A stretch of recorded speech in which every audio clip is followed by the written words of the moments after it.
morning, Coach. Good morning. We've reached week 12, senior week, but before we start thinking about the Broncos this week, let's go back to Ball State. The team continues to play some of its best football in November, which is exactly what you've been hoping for.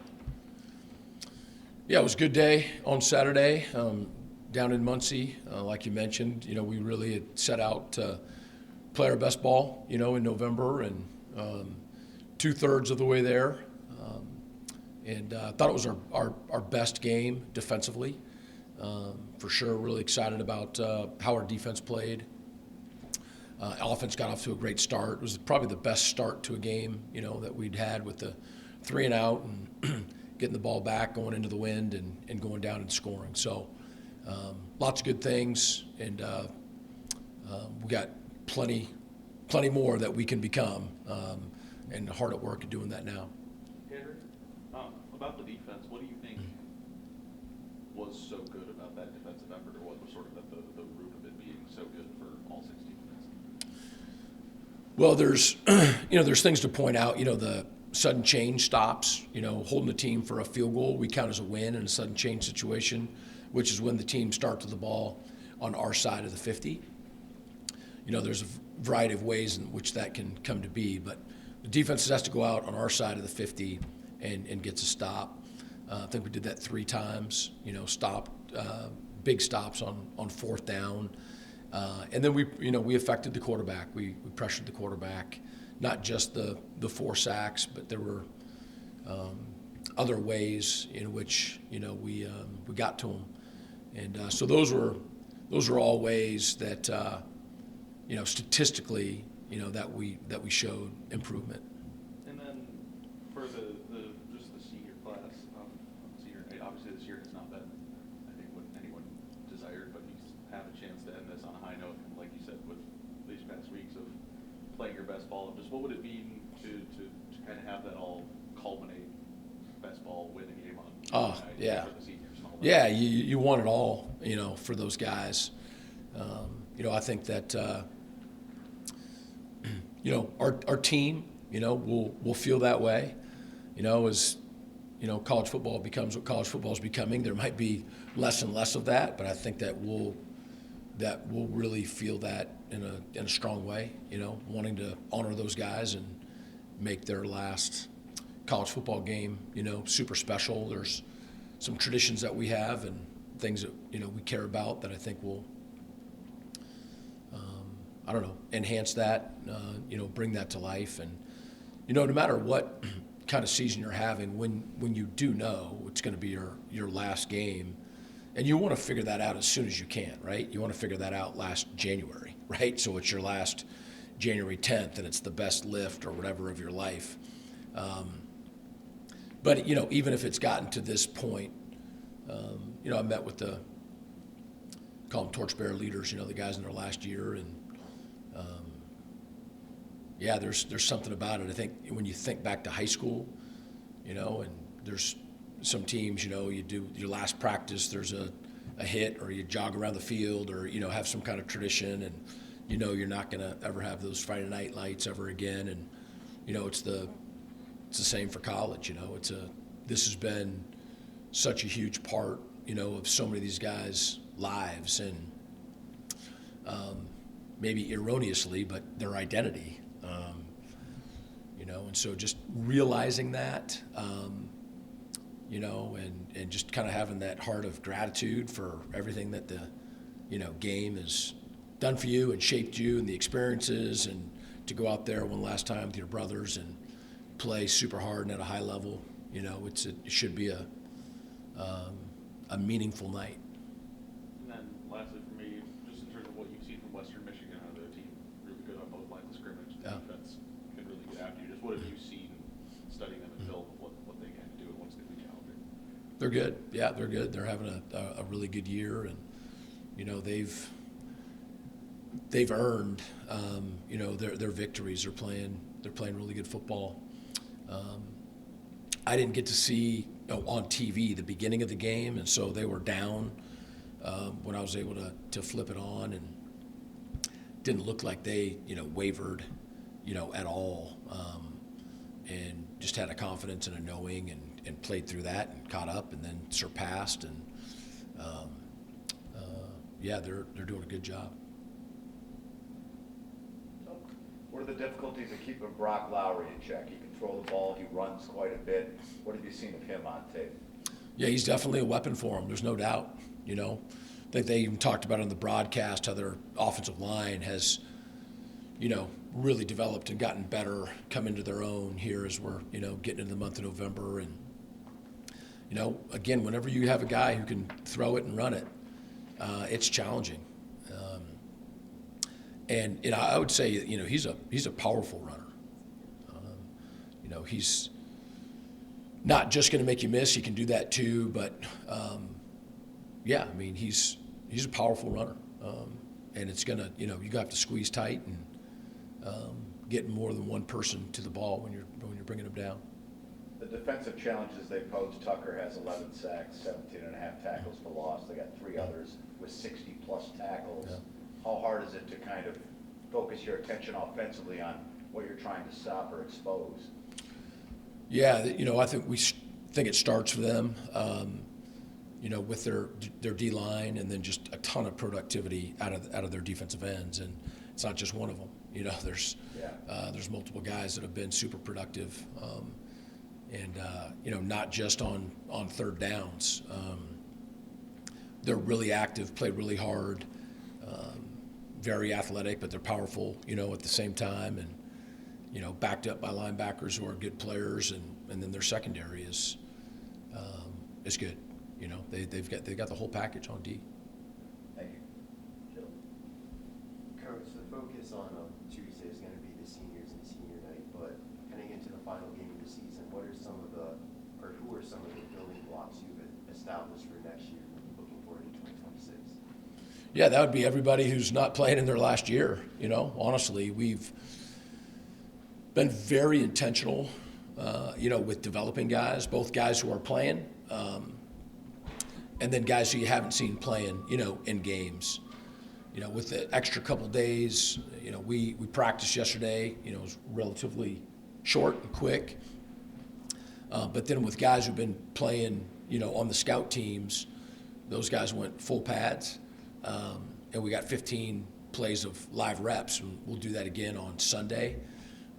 And so again, you know, it was super intense and fun and competitive, but it's development. It's development. And you just can't do that very much because, you know, we need healthy bodies and whatnot. But as we're getting towards the end, you know, those guys are playing football. And really that group hasn't played football in terms of tackling, you know, since August. And really it was about 2.5 practices back in August. And so, you know, like the freshmen that got here in June, you know, they've done that 2.5 times and then 15 plays if they played every rep, you know, last night. And then again, we'll play another 15 or so, you know, on Sunday. So all different ways of developing guys. But, yeah, I mean, anybody who's, you know, not in their last year, we're trying to develop and make better.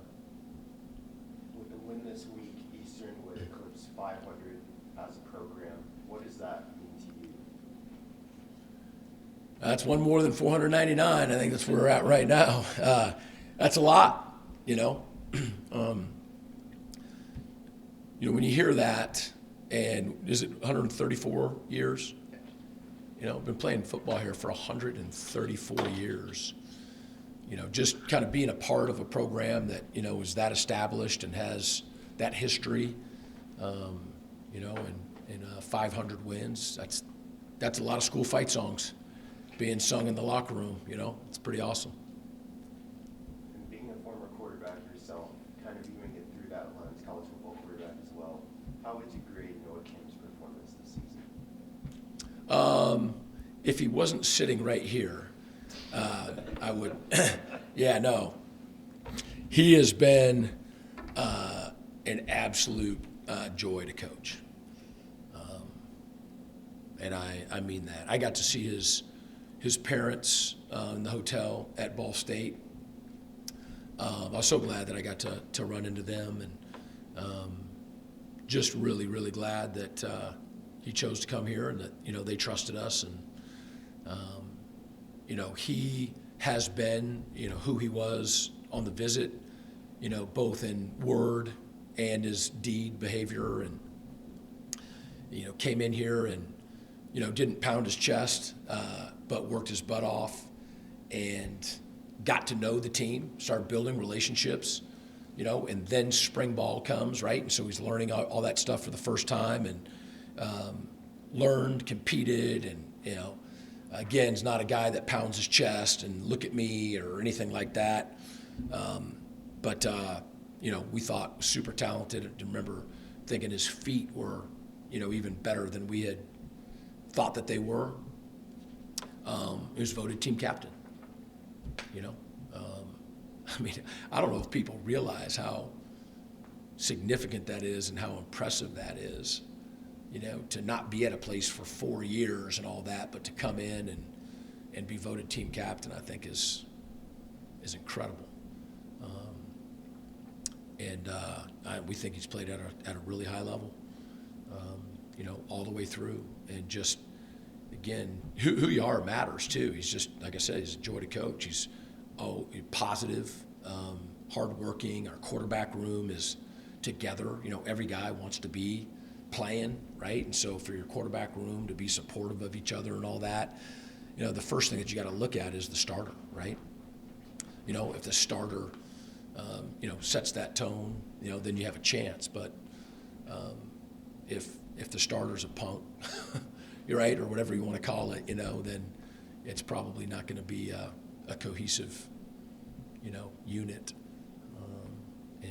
Super excited for him, in this last college game, man, to go out there on that gray turf and ball out, man. Thank you, Coach. Yep. Anything else for Coach? Thank you, Tim. Awesome. No? Andrew, you'd like to kick us off? Yeah. You've obviously had a long college career, a bunch of different places. I don't think there's any way you could have thought it would end up here when you started, right? Yeah, no, not at all. I mean, graduating from Michigan State and stuff like that, you don't, I wasn't a guy that looked at the portal as oh, this is an opportunity for me to, just leave and, try different schools out. I wanted to stick my time out and compete and, earn everything that, that was coming my way. But it was one of those things where I had to, just test the waters, and I had to go other places. And, it blessed me to, end up here, so. Yeah, when you come here and obviously you decide on coming here, already the starting job, it's gone probably about as good as you could have hoped for in terms of being named a captain, being a starting quarterback, or just how, I guess, from your perspective and as you kind of start to look back on your year here, how, I guess, good of a decision do you feel like it was, and what you got out of it, and how it panned out for you? Yeah, I think everything went the way it was supposed to. Obviously, your first goal as a football player and as a quarterback, you want to win games for, your team and your program and stuff like that. But, aside from just a little bumps in the road, I've been blessed with, the coaching staff that, that's been coaching me this year, the teammates that I've had around me.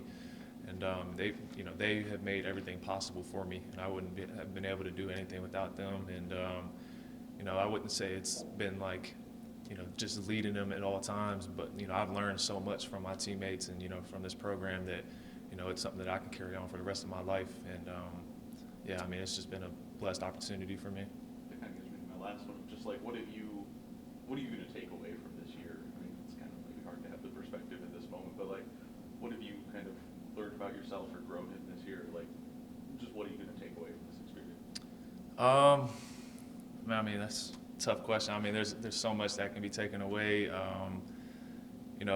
One thing, I kind of hit on it during my senior speech, and everybody was there for it, but, adversity is pretty much inevitable. You're going to face it throughout your entire life, whether you're playing football for a long time or whether it's just life in general.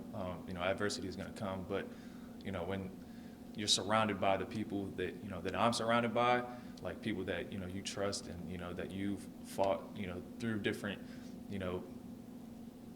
things, throughout, previous months and stuff like that, like when you have the right people around you, like, you know, getting through that adversity is a lot easier, and you know, it's more comforting knowing that, you know, you're not alone, and you know, in any situation, you know, you just have great people around you, and you'll be all right. How do you handle the football in cold weather? You played in cold weather games before. Do you go to gloves, or how do you feel about handing the ball? Temperature's going to be in the 30s. Does anything change for you? No, nothing changes. I'll probably throw like a little heat gear on, clothes wise. You know, I probably won't even wear long sleeves. I don't know. It's part of football. Like when you look at football, you know, the best football is being played in the cold. You know, at the end of the year, you know, that's what you live for. Maybe a hand warmer, but you know, other than that, No nah. gloves, no glove on No the glove. offhand or anything. You'll go barehanded for that game. Yep. I'm interested too in your perspective on this game as someone who transferred in. Rivalry games usually, you know, they mean a lot to players that have played in it several times, the students, the alumni, the fans of the program. What's kind of your perspective on it as coming in, getting one shot and ending the season against a team, and trying to really throw a wrench into what they're trying to do? Yeah, I mean, it's a huge deal. Obviously, you know, when you're playing an in-state rival, like you know, it means a lot. It's more than just a regular football game. You know, there's so many externals that go into this game. You know, everyone wants to win this game, and you know, my job is to give us the best opportunity to do that. You know, I'm going to do everything I can, especially because it's my last game. So, you know, every step in preparation, you know, every step in leadership, whatever I have to do to help us win this game is going to be done, especially this week. You know, there's so many different emotions going into this, but at the end of the day, you know, our main goal is to get a W, and you know, like Coach Creighton was saying, you know, go 3-0 in November. It's a big deal. You know, I think that's what it is. Noah, this offense has had some slow starts, but really a flawless first drive against Ball State. What was happening on that drive? It was chunk plays. You guys moved the ball quickly, got it into the end zone. What felt different on that opening drive than perhaps the other games this season? Yeah, it's more of a mindset thing. You know, you know, against Ball State, we had to wake up and play. It was an away game. Our hotel was an hour away. We had to wake up early and get on the bus and get ready to play. And you know, that's something that we stressed. You know, in the week of preparation was dawn to dusk. You know, right when we wake up, we're ready to go, and you know, we're going to sustain that all the way through the end of the game. And you know, that's the same thing going into this game. It's a night game, so we got to wake up, be ready to go, and we got to, you know, finish obviously later. It'll be later in the evening, but yeah. Would you like us to call you at the hotel Tuesday morning early, wake you up, and get a jump start? Yeah, it'll probably help me out a little bit. Thanks, Noah. Yep. Noah, when you look back at this year in Ypsilanti, what would you say have been some of your most memorable moments on and off the field? Man, there's a lot. You know, one probably being like the people that I've met, and you know, I've got to play a few games this year with one of my good friends, Terry. You know, we obviously haven't seen him in the last few games, but you know, just being able to share a locker room with him again, you know, has been a blessing. That's been my guy since, you know, when we first got to college at Michigan State. And then the rest of the guys like Porter Rooks, Nick Devereaux, just the rest of the receiver room, really, the O-line room. I mean, all the relationships that I've built on this team has probably been my number one takeaway from this year. You know, I wouldn't want it to go any other way. You know, obviously, you want a bowl game and MAC championship, and you know, you want all these things, but you know, I wouldn't change it, and that's probably been the best thing. I mean, I've lived in kind of the Michigan area for a few years now, and so this location, just being like close to everything, is pretty cool too. So, Kind of speaking to your point about the receiving room, you've gotten Harold back involved, you've gotten Terry Lockett involved early in the season. Last week it was Jermarian Greeler. It seems like you have a great connection with all your guys in the receiving room. Is that accurate? yeah, for sure. I think your main job as a quarterback is to exhaust all your options, you know, on the offense. You know, yeah, there's plays designed for specific people, but at the end of the day, like, the defense can play well too, and you know, they can cover well, and being able to exhaust all your options is big, and it's hard to guard everybody on the field at one time. And looking forward, as you move on from Eastern and move on from college football, what are some of your goals and ambitions for the next stage of your life? You know, I think that's something will be taken care of when that time comes. You know, obviously, I'm gonna work as hard as I can to be prepared for any opportunity given to me. But you know, at the end of the day, we got to beat Western Michigan, and you know, that's my main goal, and you know, that's what I want to do. That's what this team wants to do. That's what we're going to plan to do. Thank you. What do you attribute to your ability to not take hard hits? You stayed healthy the whole season, and really that's not something Chris Creighton has had, maybe in his entire 12 years. At some point, someone's had to step in. How have you managed to avoid, because I can't recall maybe one instance this season where you got caught flat-footed in the pocket and got hammered. What do you attribute that to? O-line. I mean, those guys. I mean, we've had so many different guys play in our O-line room, and you know, our coach Weezy has done a great job with every single guy in that room. I mean, guys have stepped in. You know, guys have been banged up 1 week, or you know, a couple plays here and there, and we've had to throw a guy in, like Spencer Webb this past game. You know, Josh Anderson had to come out for a couple plays. Spencer Webb goes in and just gets the job done. And I mean, all the credit goes to them for that stuff. I mean, yeah, I got to use my legs once in a while, help them out as well. It goes both ways, but in the day, like my trust is in them, and that's you know, they've allowed me to stay healthy.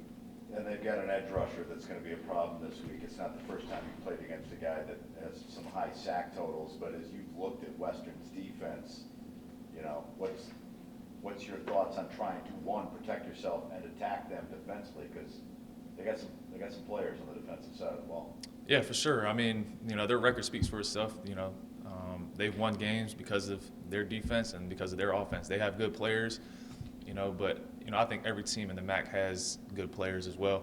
You know, last week we played their DN that had 11 sacks on the season. You know, we're going into this week. They got DNs that have high sack numbers as well. And, you know, these are the games you want to play in, the competition that you want to play at. And, you know, and that's not something that we feel like we have to step up to. It's just something that, you know, we're going to have to go out there with our same mindset and dominate, starting at the line of scrimmage and everybody else following that. National television, does that add a little extra juice? Yeah, for sure. I mean, you know, you want eyes watching this game for sure. Like we were saying earlier, there's a lot of emotions. There's going to be a lot of people watching. A lot of people want this win. So, you know, that's goal number one. I think so. Thank you. Yep. Thank you. Get your full Michigander credits. You got to go to Halo Burger in Flint.